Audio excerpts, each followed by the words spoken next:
Here's what you need to know this Friday. Thomson Reuters IFR Market sees the service sector and manufacturing pushing job growth higher in the U.S. in November. IFR predicts a gain of 150,000 in the headline number and 160,000 for private payrolls. Both slightly exceed the consensus forecast in the Reuters poll. IFR says a strengthening service sector would be a significant positive for the economy since it is critical for unemployment reducing payroll growth to be sustainable. IFR managing economist Jeff Hall joins our Jobs Report Roundtable show at 8:29 a.m.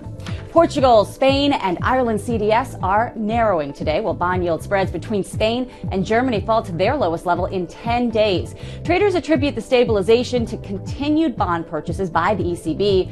Also, a business survey showed the Eurozone service sector grew in November, though Ireland and Spain continue to lag.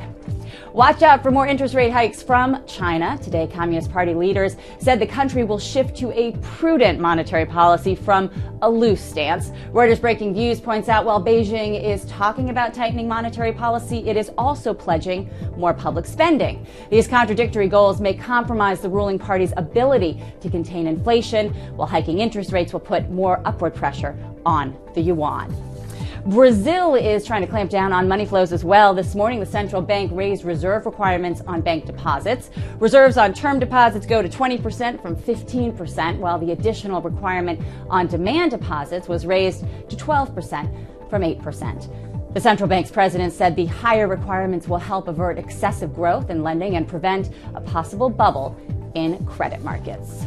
U.S.-based mining group Walter Energy has sealed a deal to buy Canada's Western Coal for $3.3 billion. Walter Energy announced they were in talks 2 weeks ago. The deal creates the world's leading producer of metallurgical coal that's used by steelmakers. Shares of Western Coal are up nearly 7% in London this morning on the news. Shares of Walter Energy, well, they start the day near a 52-week high. They've risen more than 11% since talks were first announced.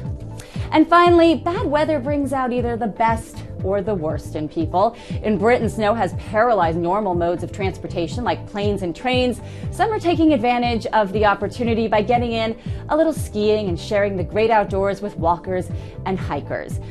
However, in Kent in southeast England, it's a different story. Snowman theft. That's right, Frosty, heisted. A caller dialed the emergency number to complain someone had nicked her snowman. Police released the transcript of the call to point out misuse of the emergency system. I just don't know where you take the snowman. Your refrigerator? All right, stay tuned for reaction to the latest jobs report from the Council of Economic Advisors Chairman Austin Goolsbee. That's coming up at 9:45 Eastern. That's what you need to know this Friday. I'm Jen Rogers. This is Reuters Insider.